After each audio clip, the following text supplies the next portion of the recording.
Hey guys, it's me, Maxxy Rainbow, and I am back for another video. So today, I am super duper excited to be continuing on my reactions to Eurovision 2022. In this video, I'm going to be reacting to Malta's entry called I Am What I Am by Emma Muscat. I am super duper excited to get into this reaction because I was a total Malta stan last year. Malta was one of my winners last year. I just remember rooting for them so hard, rooting for Destiny Ciucuniere. And this year, again, they brought a pretty big artist, Emma Muscat. I mean, I definitely have heard of her before. I don't think I've really ever listened to any of her music, but she's definitely a name that I'm familiar with from the Maltese music industry. I'm also interested to see what she's bringing because she actually won her national selection with a different song and chose to scrap it and come through with something completely different. I know that Malta has had this happen before with Iralasco in 2016. I don't really know if it's the most fair thing. I just feel like all the artists in a national selection put through so much work to send their best work, and then for an artist to win and then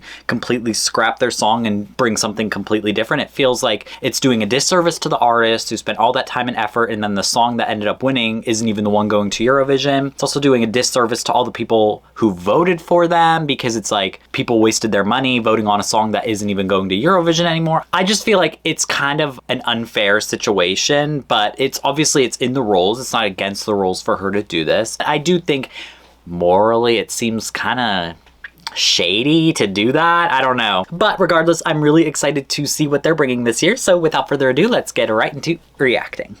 All right, so I just thought ahead and did just listen to her original song, Out of Sight, the one that she won the national selection with, because I was just like, I should listen to that before I listen to this one, so I have something to compare it to. My thoughts on that song, it was good. I mean, it was just a generic ballad, is what it is. So let's see what she chose to bring. Because, I mean, honestly, I don't blame her for changing it because that wasn't the best in the world. So let's see. Okay, little piano moment. She had a piano in the other performance too.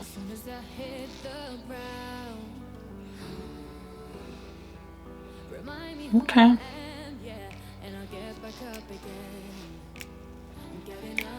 Okay. So far it seems like... Oh. Okay, I was gonna say it's given ballad again, but no, maybe we're moving into bop territory. Okay. I believe that I can. I'm gonna take command. I am what I am. Okay. Hey. All right. Cute. Very in the club dress. It's giving very just, you know, generic, inspirational, uplifting ballad this time.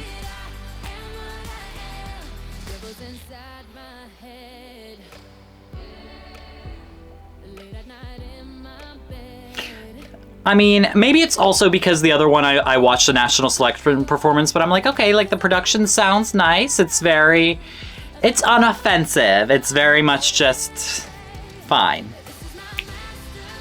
She has a great smile though. Like she seems very like, she sells it. And she was a good, confident performer in the national selections performance too. Oh, look at Emma. A queen for the people, truly.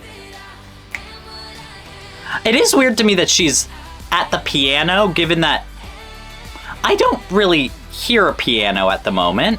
I mean, there was a piano in the beginning for sure, but I don't hear it. But maybe that's just me.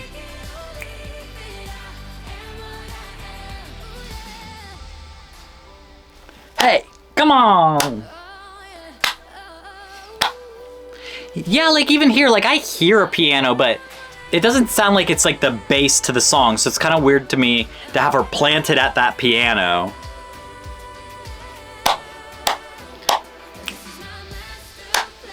Hey! Okay.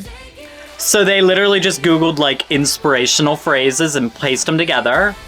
Hey! I'm more interested in the person in the background with the pink pants and the braids. They're a more dynamic performer, to be honest. Hey!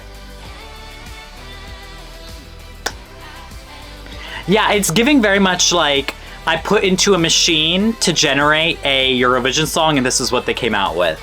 Like, that's what it's giving. That generic.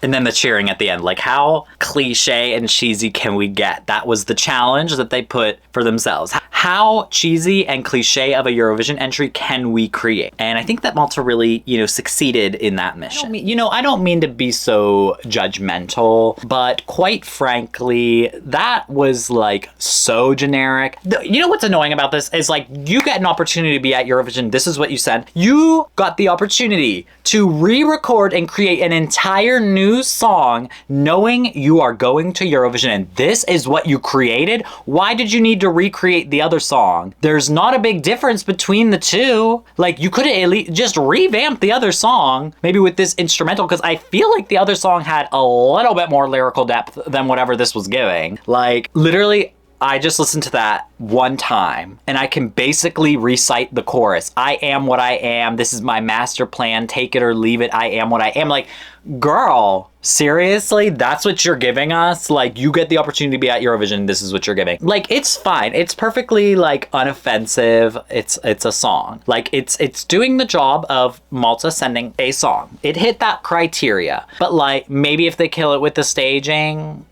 but like, I'm not seeing it for them. That level of lyricism is embarrassing. And you know what? Frankly, daughter, I know you're on the track, daughter. I would remove my credits if I were you. I would. The thing is, too, is like, daughter, you always be slaying. What were you doing with this one? What were you thinking? I know she's backing vocals. I hope you didn't have any say in the writing of this. Because if those were the lyrics that you know what? I would honestly accept it a little bit more if it was from a different country. But the people in Malta, like, they speak English. Like, if it was coming from a country where, like, barely anybody speaks English, then I would understand it a little bit more. But the people of Malta do speak really good English. And this was the best lyrics that you could come up with. I'm not buying it from you, Miss Emma Muscat. Yeah, it's not for me. I think I did prefer the other one more just because it felt a little bit more authentic. This one felt so refined and fine-tuned and completely not even human, like lacking any sort of emotion. It was the epitome of generic,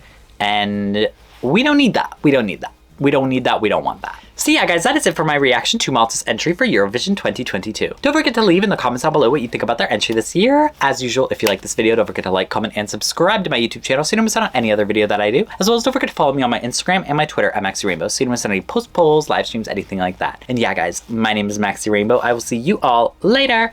Goodbye. Mwah.